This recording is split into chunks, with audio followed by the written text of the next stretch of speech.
Hotel California, DJ Barbarita, está pegada en los 60, 70. Buena canción, de verdad que sí. Hotel California. Bueno, tenemos a nuestro invitado de hoy, es Félix Gerardo Arellano, profesor, analista internacional, y estamos hablando sobre tantos temas. Aquí me escriben algunos comentarios. Claro. Y uno que pregunta, ¿qué más sanciones quieren con la destrucción propia que estamos haciendo los propios venezolanos? Dice, no pueden suspender sanciones, pues las sanciones son de los americanos y los europeos no pueden hacer nada. Yo creo que se puede negociar siempre una salida. Eso se confunde, ¿no? Porque es que además el gobierno ha dado todo un discurso oficial que magnifica el tema de las sanciones. Realmente lo que ha adoptado la Unión Europea, lo que ha adoptado Canadá, son sanciones estrictamente personales. No existen sanciones contra Venezuela, eso es absolutamente falso. Eso se maneja y se llega al extremo de decir que la crisis económica, que el desabastecimiento, que la hiperinflación, que el fracaso del modelo es culpa de las sanciones. Solo el gobierno de Estados Unidos, que inició con sanciones personales desde la orden, el decreto ejecutivo de Obama, que lo retomó de nuevo el presidente Trump, solo introdujo luego unas sanciones financieras a PDVSA. Eso es lo único que hay. Pero si nosotros vemos la experiencia mundial, casos viejos, Sudáfrica en la época del apartheid, casos más recientes, Irán y su programa nuclear, Corea del Norte, allí las sanciones han ido incrementando de nivel y han entrado en temas comerciales, de bienes, de servicios, en inversiones, en transporte, telecomunicaciones. El cerco puede ir creciendo. Otra ilustración. En el caso del Mercosur, la cláusula democrática contempla en el artículo 6 una larga lista de sanciones que van a lo económico, a lo comercial, a lo financiero. El Mercosur solo ha adoptado la suspensión política del gobierno, más nada. No existen sanciones contra Venezuela. El falso discurso quiere dar a entender, quizás siguiendo el equivocado patrón cubano, que el bloqueo fue la causa de todos los males de Cuba, cuando la causa de todos los males de Cuba fue el modelo, pero al mundo se le vendió que era producto del bloqueo. Bueno, se quiere seguir ese ejemplo, pero es falso.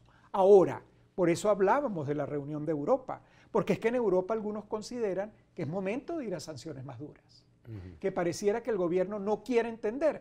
El gobierno sigue jugando a la geopolítica mundial y espera que China le resuelva todos los problemas.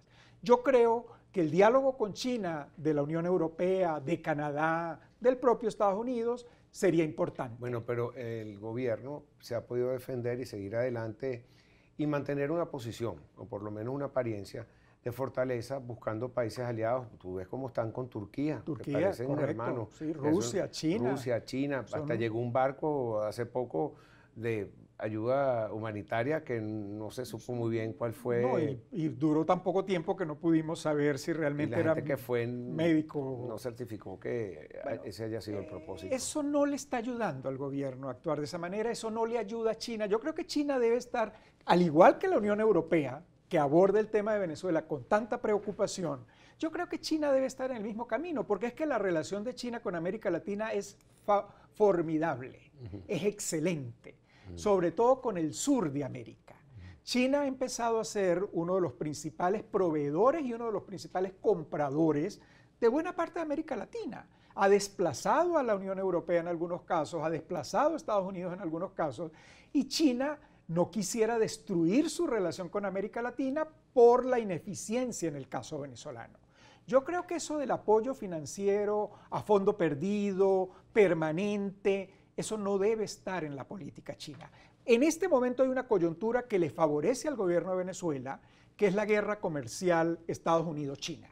En ese contexto, China juega a Venezuela como gran aliado, pero la ineficiencia, la enorme corrupción, el hecho de que los grandes proyectos no avancen, se desmoronen en el camino, eso no genera confianza, eso no es punto a favor para la cooperación internacional de China en el mundo, que ha ido creciendo. Yo creo que China en el fondo quisiera revisar la relación y debe estar condicionando cada vez más la relación con Venezuela, exigiéndole más eficiencia, mejor manejo administrativo, pero eso no se está viendo por ahora, ¿no? Bueno, ayer salió una noticia y fíjate que hoy la están aclarando, el ministro español de Exteriores dice, nadie hablaba de modificar sanciones en Venezuela, porque ayer surgió claro. que se iba a negociar, que quitaran las sanciones a cambio de ir a un diálogo. Seguramente Mucha es la propuesta gente, de Zapatero. Sí, bueno, precisamente. Seguramente es la propuesta de Zapatero.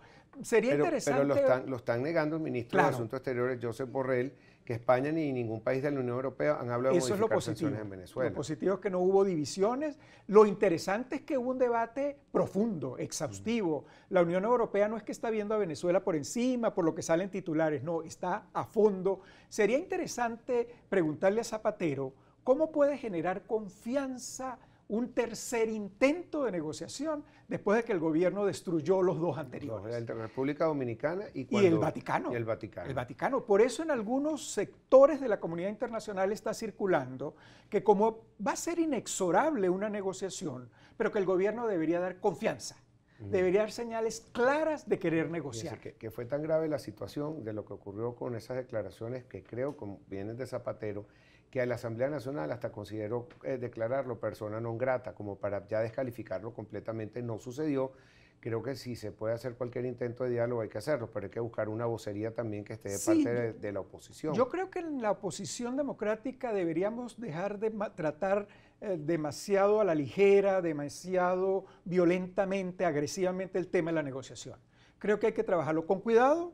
La historia nos dice que las negociaciones son una etapa decisiva en todo gran conflicto, en todo conflicto. Ahora hay que trabajarlo muy bien. Ahora, ¿qué es una negociación? Tú tienes algo que yo quiero, yo tengo algo que quiero, tú tienes algo que perder, yo también. Yo negocio eso. Hay algo que ceder de cada lado. Y hay algo que como que sí ya está haciendo efecto, porque si no, no estuvieran pidiendo este diálogo.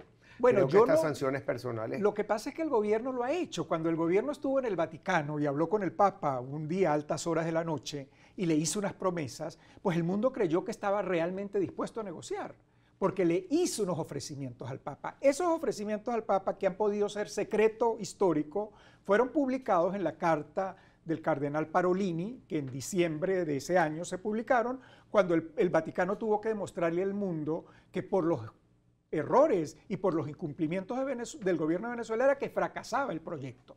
Bueno, hay sectores de la comunidad internacional que dicen que si el gobierno cumpliera con esas promesas escritas en blanco y negro que están en la carta de Parolini como una hoja de ruta, eso sería una señal muy positiva.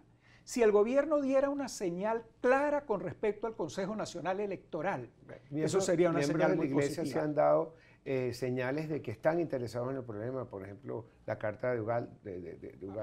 La Iglesia está totalmente involucrada y preocupada. Por parte del Vaticano no se oyó más nada después bueno, el fracaso de la carta fue un documento histórico importantísimo donde el Vaticano dejó claro que había sido engañado. Creo que una manera de enmendar, porque cualquiera puede cometer errores, una manera de enmendar es retomar la carta del cardenal Parolini, del secretario de Estado del Vaticano, y cumplir esas promesas como una señal de real disposición al diálogo. En ese contexto, yo creo que la oposición tiene que seguir trabajando el tema de manera reservada, creo que la oposición técnica, tiene que primero trabajar en su unidad. Obvio. Dejar las diferencias de un lado. Si no dejar hay el unidad, protagonismo y buscar que si no soy yo, no eres tú. Pero eso en todos los escenarios. La comunidad internacional no va a poder ser más efectiva si no hay unidad de oposición. Absolutamente.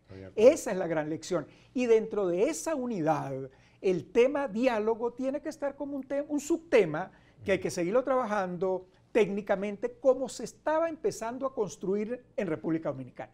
Lo positivo de República Dominicana es que empezábamos a conformar un equipo técnico, armar un programa, hacer unas propuestas, y cuando el gobierno parece que vio que era en serio, además del excelente trabajo del presidente de República Dominicana, que fue burlado indiscutiblemente, fue cuando convocó a una elección adelantada y eso destruyó toda posibilidad de diálogo. Es así. Un último mensaje.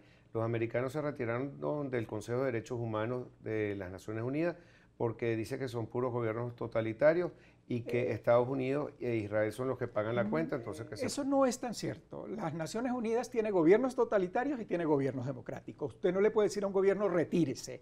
Y retirarlo de Naciones Unidas no es la solución.